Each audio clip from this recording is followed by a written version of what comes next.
देखिए, ये मोदी सरकार के ऊपर एक जोरदार तमाचा है। मोदी जी को यह बताना चाहिए कि वो इंडिया के प्रधानमंत्री हैं कि अडानी के प्रधानमंत्री हैं। पूरा विपक्ष एक स्वर में मांग कर रहा था कि अडानी के घोटाले के मामले में जेपीसी बनाओ, जेपीसी बनाओ। संसद का पूरा सत्र नहीं चलने पाया सिर्फ एक मांग पर कि दुनिया का सबसे बड़ा घोटाला है अडानी घोटाला, इसकी जांच कराओ। एलआईसी में करोड़ों लोगों के पैसे डूब रहे हैं, एसबीआई में करोड़ों लोगों के पैसे डूब रहे हैं, सरकार खामोश क्यों है? लेकिन मोदी जी का जो रिश्ता है अडानी के साथ, उसके कारण से सारे घोटाले में भारतीय जनता पार्टी का जो शामिल बाजा चला है, जो मिला जुला खेल चला है, उसको बचाने के लिए मोदी सरकार खामोश थी। आखिर जेपीसी क्यों नहीं बनाई गई? और आज माननीय सर्वोच्च न्यायालय को हस्तक्षेप करना पड़ा, 6 सदस्यीय कमेटी बनानी पड़ी, पूर्व न्यायाधीश को जिम्मेदारी दी गई। यह घोटाला दुनिया का सबसे बड़ा घोटाला है और इसमें भारतीय जनता पार्टी और मोदी जी की सरकार ऊपर से लेकर नीचे तक शामिल है। ये बचने नहीं पाएंगे, इनका पूरा सच देश के सामने आएगा। संजय जी, एक सवाल कि सारे विपक्ष को एकजुट होना चाहिए और जितने अपने आपसी मुद्दे हैं छोड़कर उनको एक सताना चाहिए ताकि 2024 के इलेक्शन में बीजेपी को हरा सकें।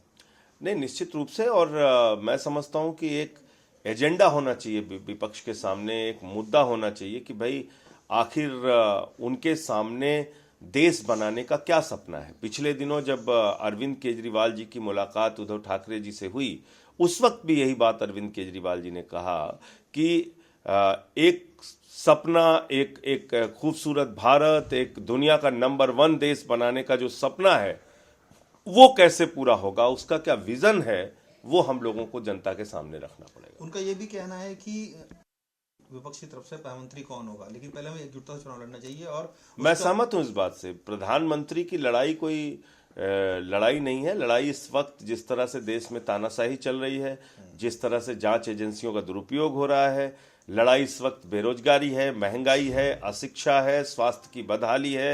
लड़ाई इस वक्त आप देख रहे हैं कि किस तरीके से गैस सिलेंडर का दाम कल 50 रुपये और 350 रुपये बढ़ा दिया गया। तो जिस ओर इस देश की अर्थव्यवस्था जा रही है, जिस ओर देश बढ़ रहा है, ये बहुत ही खतरनाक है अपने आप में। सर, एक सवाल यूपी को लेकर है। जिस तरीके से जो अभी प्रयागराज में हत्याकांड हुआ, उसको लेकर पुलिस ने काफी कार्रवाई की है और जो अपराधी थे उनमें से एक को मार भी गिराया है और कार्रवाई आगे। देखिए, पहले राजूपाल की हत्या होती है जो विधायक थे उस वक्त, और उसके बाद अब गवाह की हत्या होती है, तो न्याय कैसे मिलेगा? और ये पहला मामला नहीं प्रयागराज का। उत्तर प्रदेश में गवाहों की हत्या के कई मामले हुए हैं पिछले दिनों में। तो ये बताता है कि भाई आप सिर्फ बुलडोजर चला के वाहवाही तो लूट सकते हैं, कैमरे में अच्छे विजुअल आ जाएंगे, टीवी चैनल्स पे चलने लगेगा, वाह योगी जी वाह हो जाएगा, लेकिन वास्तव में क्या जमीनी स्तर पे अपराध रुक रहा है? हर जिले का आंकड़ा उठाकर देख लीजिए, मेरी बात मत मानिए। हत्या की घटनाएं, बलात्कार की घटनाएं बाढ़ आई हुई है उत्तर प्रदेश के अंदर। आंकड़े देखिए ना, लेकिन मुख्यमंत्री उस पर कार्रवाई नहीं होती है। मुख्यमंत्री ये कह रहे हैं कि पहले की सरकारों ने पूरे यूपी को एक तरीके से भाई इसी हाँ, मैं सुन लिया आपकी बात। वो पहले की सरकारों पर दोषारोपण कर रहे हैं, ठीक है, अपराध को बढ़ावा देने का आरोप लगा रहे हैं। आपको अब चुन लिया ना, कितने दिन तक रोना रोएंगे आप? भाई आपकी सरकार को 5 साल पहले वक्त दिया, दोबारा 5 साल के लिए चुन लिया। लेकिन उनका यह कहना है कि पहले की सरकारों में हर डिस्ट्रिक्ट में माफिया होता था। आज की डेट में हमने 1 डिस्ट्रिक्ट 1 प्रोडक्ट चलाया है, लेकिन पहले की सरकारों में हर डिस्ट्रिक्ट में माफिया चलता अब जो माफिया हैं वो भाजपा में शामिल हो गए हैं। जो माफिया हैं उनको बीजेपी में शामिल करके कहा गया है कि आप चिंता मत करो, हम तुम्हारे संरक्षक हैं। और बताइए आप, तो ये अपराध के आंकड़े देखिए उत्तर प्रदेश में। इसी उत्तर प्रदेश में 7 पुलिस वालों के साथ विकास दुबे का जब कांड हुआ था, उसमें 7 पुलिस वालों की जान गई थी। 2 इसमें भी गए हैं सर, इसी कांड में। तो इसीलिए मैं कह रहा हूं, इसमें 2 पुलिस वालों की जान गई है। ये उत्तर प्रदेश के पुलिस के मनोबल के लिए भी ठीक नहीं है और ये उत्तर प्रदेश की कानून व्यवस्था के लिए भी ठीक बात नहीं। तो मैं समझता हूं कि अपराध सिर्फ बुलडोजर से नहीं रुकेगा, सिर्फ वाहवाही से नहीं रुकेगा। अपराध अगर आपको रोकना है तो वास्तव में आपको जमीनी स्तर पे काम करना पड़ेगा और थाने दर थाने क्या स्थिति है उसका आकलन करना पड़ेगा। संजय जी, कल दिल्ली को लेकर है, कल मुख्यमंत्री साहब ने मीटिंग भी की है सभी पार्षद विधायकों के साथ और जिन्होंने वो जन जागरण अभियान चलाएंगे और साथ ही साथ जो पद खाली थे उनको भी उन्होंने वितरित कर दिया है। मंत्री पद के लिए फाइल भेज दी गई है, आगे क्या रहने वाला है सर?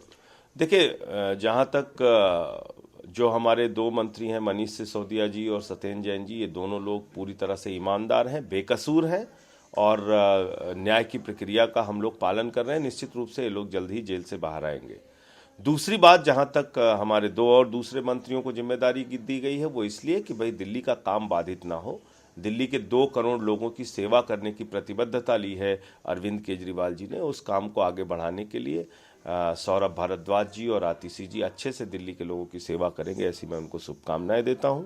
कल विधायकों और पार्षदों के साथ जो मीटिंग हुई वो इसके कारण की गई कि अब भारतीय जनता पार्टी की असलियत लोगों को बतानी पड़ेगी, घर घर तक पहुंचाना पड़ेगा।